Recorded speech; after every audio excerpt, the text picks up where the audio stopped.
Praise the Lord. கர்த்தருக்கு ஸ்தோத்திரம். கர்த்தருடைய பரிசுத்த நாமத்துக்கு மகிமை உண்டாவதாக.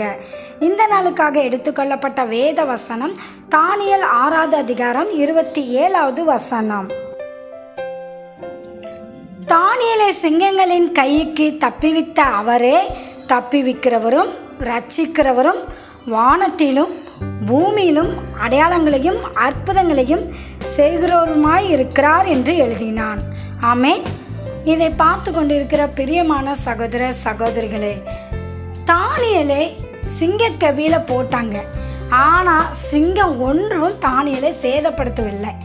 அதை தரியு ராஜா பார்த்துட்டு இதே அந்த தேசத்தின் ஜனங்களுக்கு அறிவிக்கிறான். தானியேலை சிங்கக்கைகளின் தப்பிவித்த அவரே உண்மையான தேவன். அவர்தான் தப்பிவிக்கிறவரும் விடுவிக்கிறவரும் வானத்திலும் பூமியிலும் அடையாளங்களையும் அற்புதங்களையும் செய்கிறவர் என்று கர்த்தரை பற்றி அறிந்து கொண்டு சொல்லுகிறான். நம்முடைய தேவன் எப்படிப்பட்டவர் என்று பார்த்தீங்களா?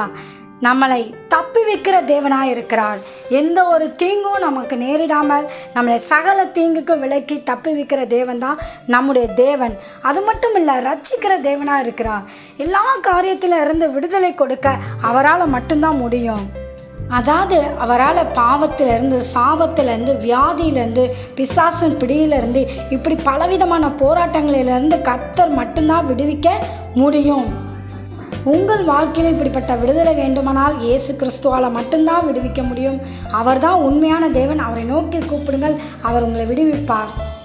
மூன்றாவது, அவர் நம்முடைய வாழ்க்கையில் அடையாளங்களையும் அற்புதங்களையும் செய்கிற தேவனாக இருக்கிறார்.